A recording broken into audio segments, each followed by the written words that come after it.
Good morning, everybody. Welcome to the tranquil side of Florida. This is Real Estate Matters, the voice of real estate in Flagler County and Palm Coast for more than 12 years. I'm Toby Tobin. I'm the publisher of real estate news website gotoby.com.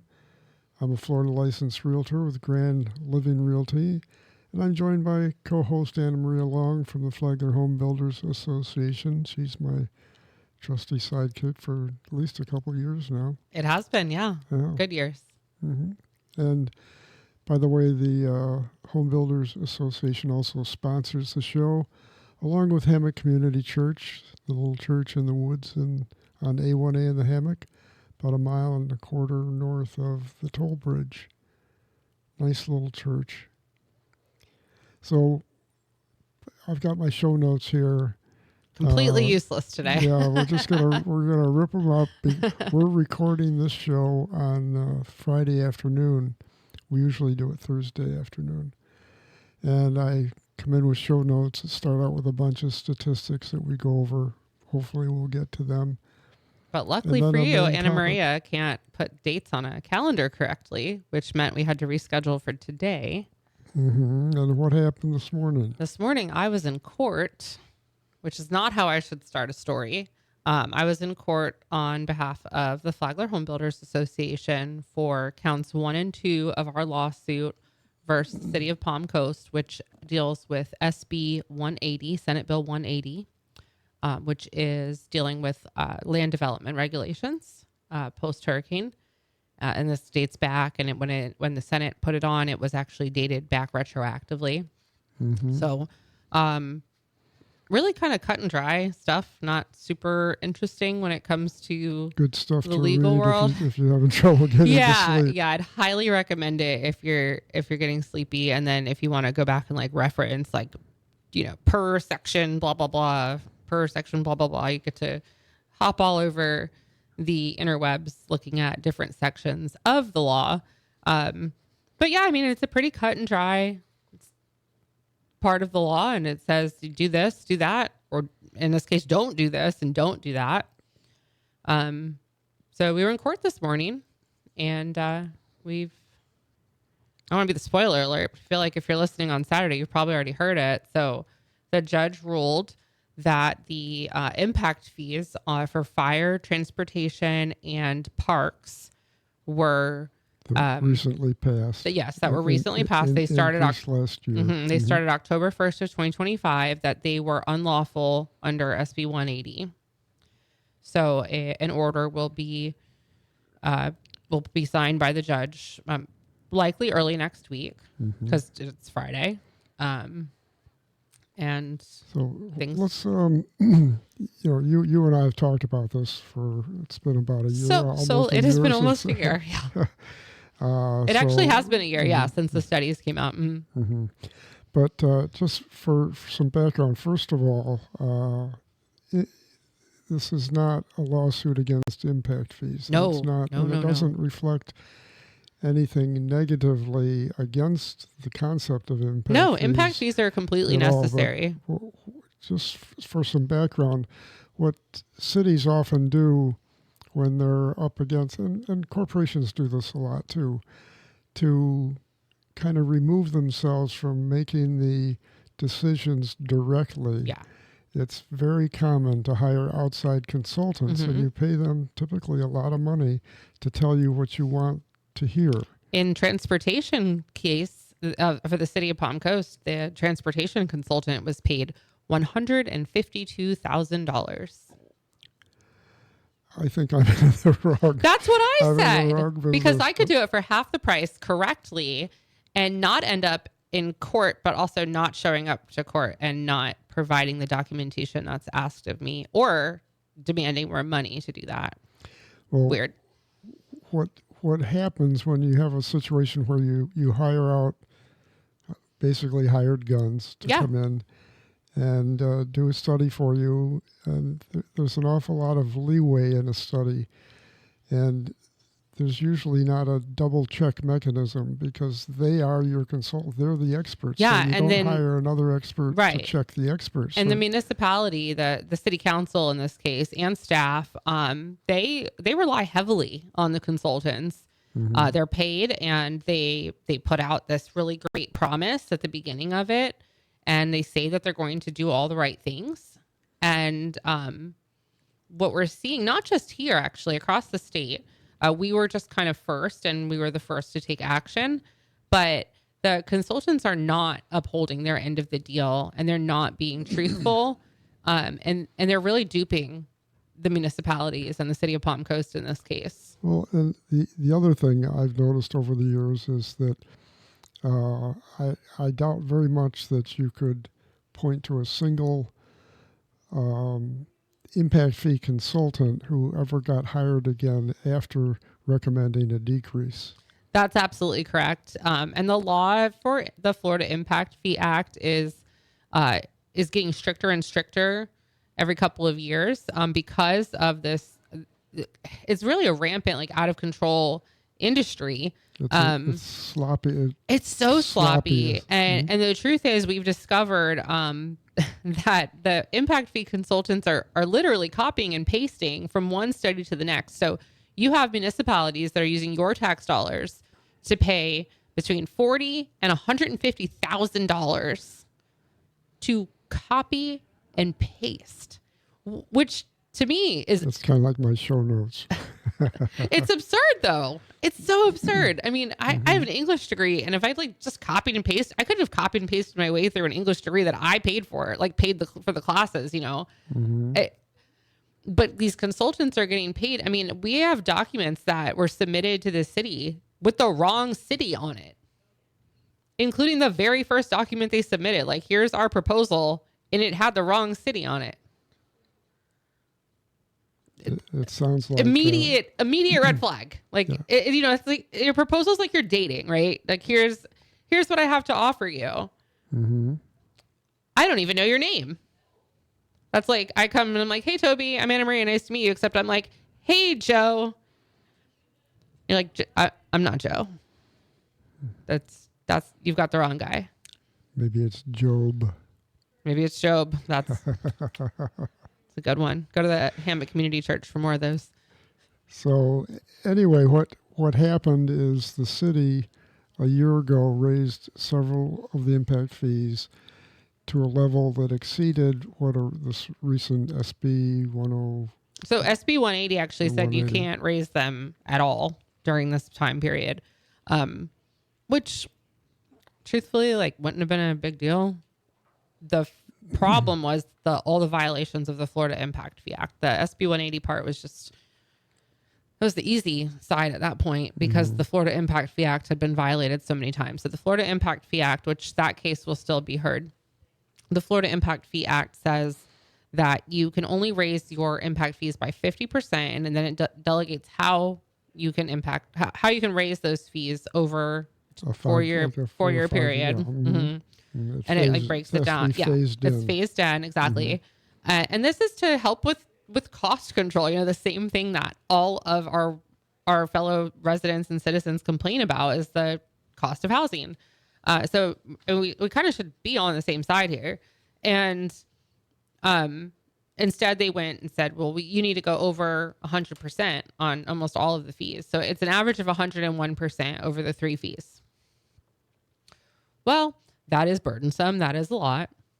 And a lot of that we're going to deal with the next part of the lawsuit.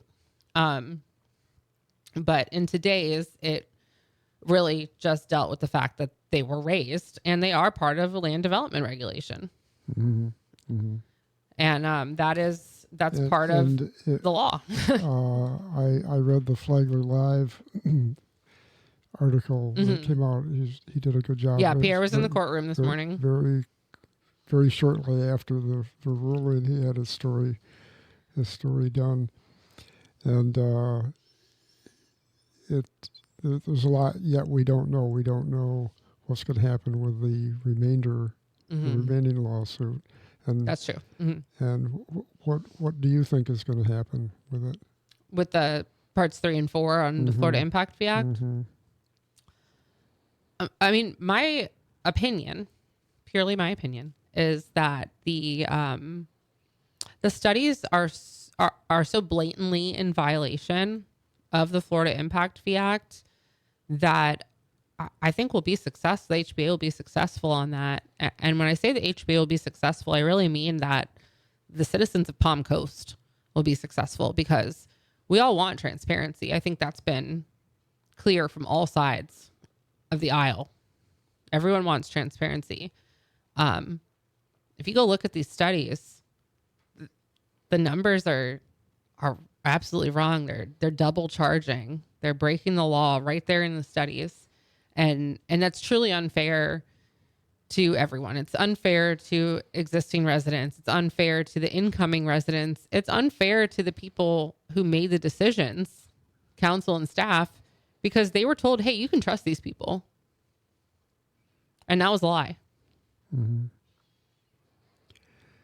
So the city has an option to appeal today's ruling. Sure. Mm-hmm. And but it appears at first blush that the ruling was pretty straightforward, and that an attorney for the city that might recommend appealing probably is not looking out for the city's best interest. Well, he'll have to go back to the city council, I presume, and have a shade meeting and decide what to do. But the attorney for the city today did a good job. It was his first time representing the city. They added new council last week again. Is it the best interest to appeal for the city? I'm not sure. I personally, I think the best interest for the city would be to do the right thing by its citizens and its future citizens, and to have correct fee studies done that are accurate and that are lawful. Because what happens so if they were to collect this complete overage of funds, because that's what it'll end up being, because we've seen that it's double charging. You've been paying the new rate since October. Since October. Mm-hmm. So they'll be collecting all these overage of funds. And we've already seen, for example, like the Indian Trail Sports Complex. It was supposed to cost, I think, $1.5 million. Mm-hmm. Well, I'm going to use that number just for example's sake. They ended up doing it in-house to do the improvements at the Indian Trail Sports Complex, and had $900,000 left over. That was impact fee money. So then they went and used that for a different project. I love all of this. This is fantastic, great, beautiful. It's exactly what a city should be doing for its citizens. But then what happens when you do that over and over and over again, and you're still collecting this overrated amount? You end up with a surplus. When you end up with that surplus, you are legally required to return it. And that's wherein the problem lies. And that is why it's so important that the studies be accurate from the get-go. Or you end up that in 4 years, when you do the study again, you see you have a surplus, and then you have to take your impact fees and put them way down. And then everyone's mad because, why aren't you charging the new people? You charged the people who moved here in the last 4 years so many dollars, and now you're going to charge these new people so little dollars. Well, yeah, that's not fair. It should be spread out equally across the board as much as possible. So to hold that thought, we've got to take a quick break. We'll be right back. Don't leave us.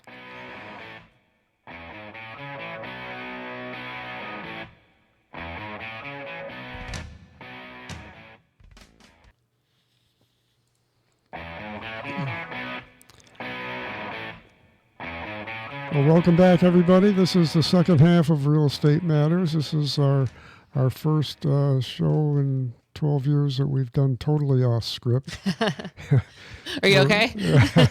We're good. It's Friday afternoon here in the studio, and we had a whole several pages of show notes, as we always do, and we threw them out the window because this morning it was announced that the judge had ruled in favor of the Home Builders Association in a years-long lawsuit against the city of Palm Coast, it's not an antagonist. It was the reason the lawsuit was brought was because the city relied on advice of an impact fee consultant who egregiously led them down the wrong path when the city more than doubled some impact fees last year when by law they were prohibited from doing that. Yeah. And that was what the judge found this morning. So this is a really big deal because there are 67 counties in the state of Florida. The other 66 are watching this lawsuit. They are very, very closely. There's a current suit of the same nature that their suit is only on SB 180. It does not have the other component that ours does on the Florida Impact Fee Act in Manatee County. And our case is referenced there. So, obviously I gave my friends over there a call today and said, hey, I'll have an order to you next week once the judge signs it so that you have something, because this is really impactful and it makes a difference. And what's so important to note, I think, is that our Judge Upchurch, she truly recognizes that. And she made rulings, I guess it was really early in 2026, the last time we were in her courtroom, that it truly delayed our whole process. But we understood because she was very conscientious and careful that this case, wanted to get it right. She wanted to get it right. She did not want anything in this case to be able to be appealed on something that was process based. She wanted it to be very accurate, T's crossed, I's dotted, and I appreciate that. Sure, it's frustrating to not get things done, but do it right, and I like that. Well, to put things in perspective, on a typical single-family residential new home, last year's increases amounted to it went up $12,000 on an average home. So, and many people probably don't understand how that cascades as a domino effect. It not only raises the cost of a new home, it also raises the cost of an existing home. Yes. If you're a potential buyer, and the reason that is true is because if I've got a home and I build it under the old impact fees, and then 2 years later you come in and build a home next door to me, just let's say an identical floor plan, you're gonna have to pay $12,000 more for that house. Well, that has the effect of pulling up the value of all surrounding houses because there's a natural difference between new construction and existing construction for basically a similar floor plan. And it's, an existing home might be 90% of the price of a new home. Well, if you pull that new home up 12,000, you're pulling up the existing home by 11. So it affects all buyers. It does. And it raises people's taxes too. Yes, which is what I was going to say. We're in budget season and this keeps coming up about, the politicians say that they lowered the tax rate, but my taxes went up. This is why. And this just went into effect in this fiscal year, so it will only get worse.